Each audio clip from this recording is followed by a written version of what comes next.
கன்னியாகுமரி மாவட்டத்தில் மிக பிரசித்தி பெற்ற திருக்கோயில்களில் ஒன்றான சுசீந்திரம் தானுமாலய சுவாமி கோயில் 1000 ஆண்டுகளுக்கு மேல் ஒரு வரலாற்று பின்னணி கொண்டது. அது மும்மூர்த்திகள் சிவன், பிரம்மா, விஷ்ணு ஆகிய மும்மூர்த்திகள் குடிகொண்டிருக்கக்கூடிய ஒரு கோயில். அந்த புராதன தானுமாலய சுவாமி கோயிலுடைய மார்கழி தேர்த்துள்ள நிகழ்ச்சியில பாஜகவும் ஒரு சில மதவாரி அமைப்புகளை சார்ந்தவர்கள் தேர் பிடிக்கின்ற நேரத்தில் காந்தி கொலை வழக்கில், மகாத்மா காந்தி கொலை வழக்கில் குற்றம் சாட்டப்பட்ட சார்வர்கர் வாழ்க என்று முழக்கமிடுகிறார்கள். இது உண்மையிலேயே அங்கு வந்திருக்கூடிய தானுசாலமலை சுவாமி கோயில் பக்தர்களை மிகவும் புண்படுத்தக்கூடிய ஒரு செயல். அது மட்டுமல்ல, காந்தி மகாத்மா காந்தி அவர்கள் இந்த தேசத்தின் ஒற்றுமைக்காக, மத ஒற்றுமைக்காகவும் சாதி ஏற்றத்தாழ்வு ஒழிய வேண்டும் என்றும் குரல் கொடுத்ததற்காக அண்ணல் காந்தியடிகள் படுகொலை செய்யப்பட்டார்கள். அந்த கொலை வழக்கில் குற்றம் சாட்டப்பட்டவர் சார்வர்கர்.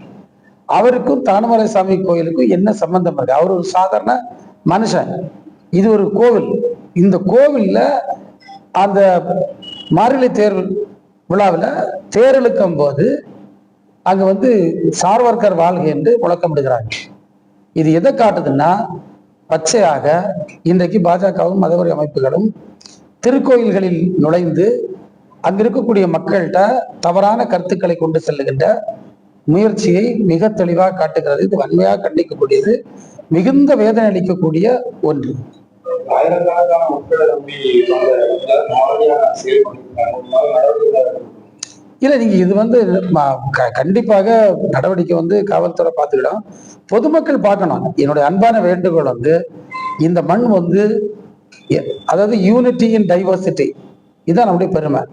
நம்முடைய மாண்புமிகு கனிமொழி அக்கா அவர்கள் வெளிநாடுகளுக்கு இந்த சிந்தூர் ஆபரேஷன் சிந்தூர் சம்பந்தமாக வெளிநாடுகளில் ஆதரவு திரட்டுவதற்கு சென்றிருந்த ஒரு குழுவை தலைமை தாங்கி சென்றிருந்தார்.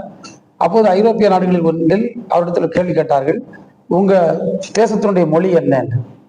அவர்கள் புன்னகை முகத்தோடு சொன்னார்கள், யூனிட்டி இன் டைவர்சிட்டி, அந்த பன்மைத்தன்மையில் ஒற்றுமை என்பது என்று சொன்ன நேரத்தில் உலகமே அதை பாராட்டியது.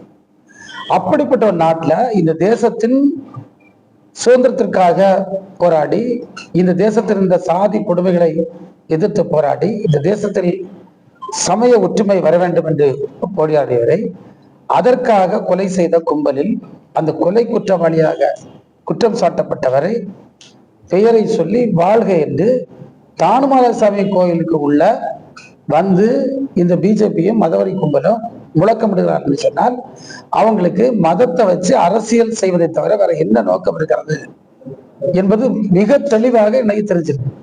இது ஒரு மிகவும் வேதனையான சம்பவம். இவர்கள்ட்ட தமிழ்நாட்டு மக்கள் மட்டுமல்ல, இந்திய நாட்டு மக்களே மிக கவனமாக இருக்க வேண்டும்.